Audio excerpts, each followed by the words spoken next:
Daddy बहुत अच्छा है ना पराठा। बहुत दिनों के बाद गरम पराठा खा रहा हूं।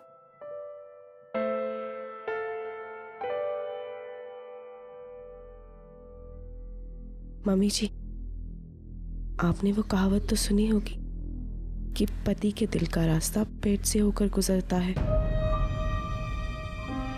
आप देख लीजिएगा, सरिता भाभी जीजू को पराठे खिलाकर उनका दिल जीत ही लेंगी।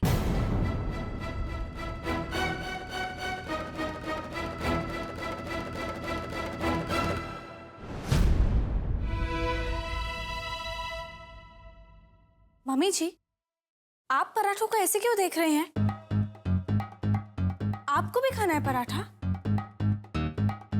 नहीं नहीं नहीं, आपको इस उम्र में पराठा वराठा नहीं खाना चाहिए, वरना आपकी चर्बी बढ़ जाएगी, है ना?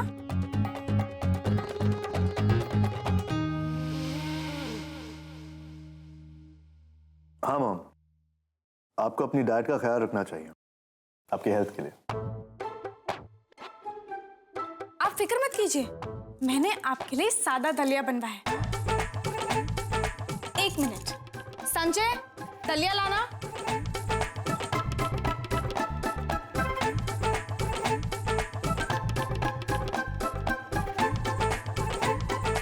लीजिए, ये खा लीजिए। ये खाने से आपकी चर्बी भी नहीं बढ़ेगी।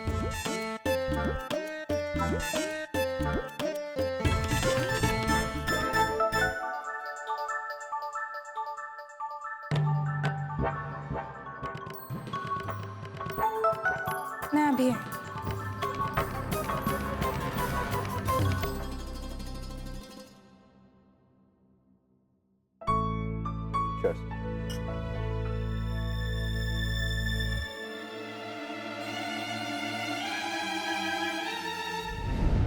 क्या? पैरालिसिस भी हो सकता है? नहीं सरिता, अभी कुछ नहीं पता चला है। जब रिपोर्ट्स आएंगी तब पता चलेगा कि आखिर हुआ क्या है। मैं अभी घर आती हूँ। ठीक है, जल्दी आना।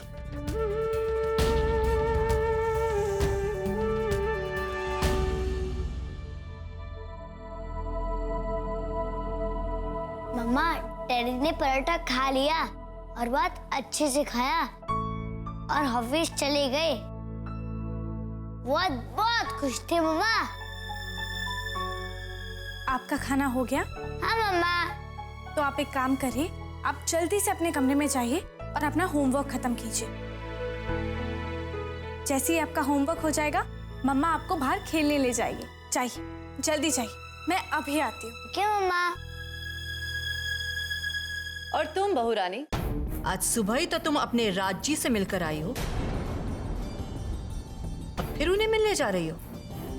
पति घर से बाहर निकला नहीं कि फिर निकल पड़ी सैर करने। अगर मेरे कहीं जाने से आपको जलन होती है ना, तो मैं जाऊंगी, जरूर जाऊंगी। जहां मेरा मन करेगा वहां जाऊंगी।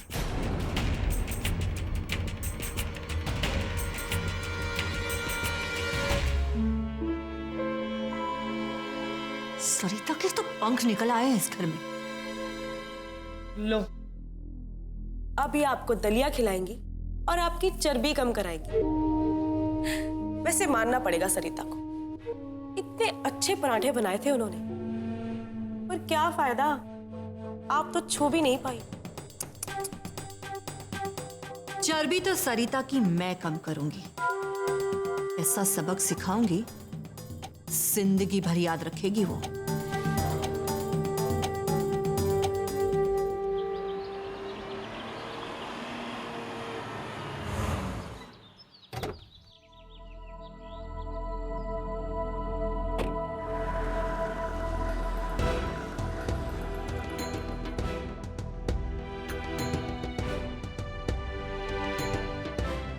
दिव्या, क्या है रिपोर्ट में? बाबूजी ठीक तो है ना? पता है, उन्हें जरा सा भी फीवर बर्दाश्त नहीं होता।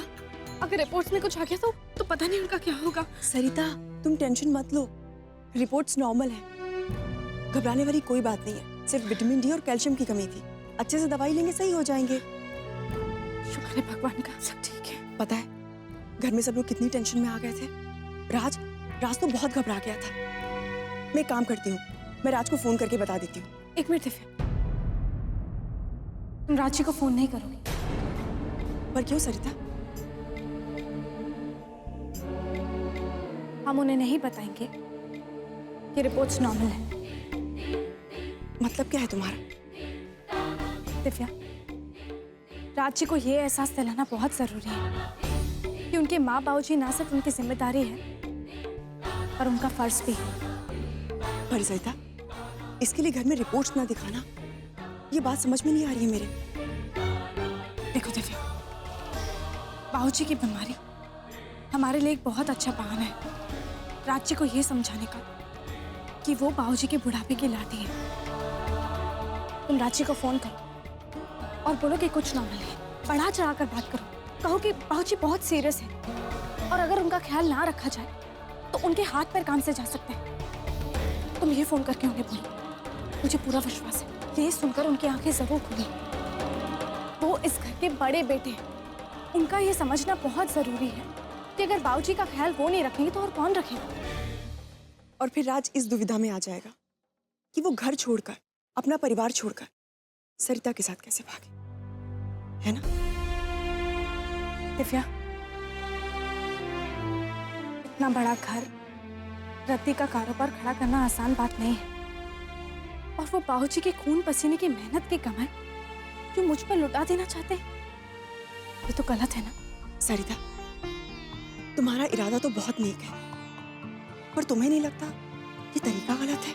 दिव्या, आज हमारी खुशकिस्मती से बाबूजी की रिपोर्ट्स ठीक आई, पर भगवान ना करे कल को बाबूजी की सच में तबीयत खराब हो गई तो?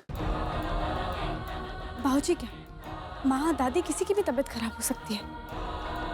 और राज जी उस जिम्मेदारियों से भागकर नहीं जा सकते किसी के साथ। उन्हें ये एहसास दिलाना बहुत जरूरी है कि वो जो कर रहे हैं गलत कर रहे हैं और अगर उन्हें नेक रास्ते पर लाने के लिए हमें गलत रास्ता अपनाना पड़ रहा है तो उसमें गलत ही क्या है? अगर हम कामयाब हो जाएंगे तो सबके लिए अच्छा होगा ना? बात तो तुम्हारी बिल्कुल ठीक है। सच में सरिता, अगर मैं अकेली होती तो मैं कुछ ना कर पाती। राज के इस पागलपन को मैं कभी दूर नहीं कर पाती। थैंक यू सो मच मेरा साथ देने के लिए। अच्छा दिव्या, अब मैं चलती हूँ, बाबूजी का ख्याल रखना।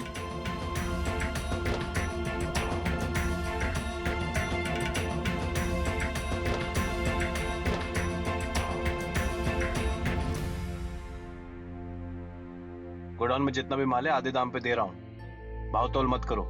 बरसों का रिश्ता है, कभी नुकसान हुआ हमारे सौदे में?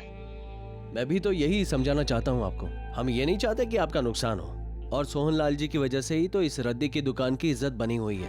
आपके पिताजी जब यहाँ पर आए थे ना, सिर्फ एक लोटा लेकर आए थे और आज इस रद्दी की दुकान की वजह से इतनी बड़ी हवेली के मालिक बन बैठे। खैर, मैं समझ सकता हूँ। जब मुझे पता चला कि सोहनलाल जी बीमार हैं, मुझे बहुत ही बुरा लगा। मैं भगवान से प्रार्थना करूंगा कि जल्द से जल्द अच्छे हो जाएं।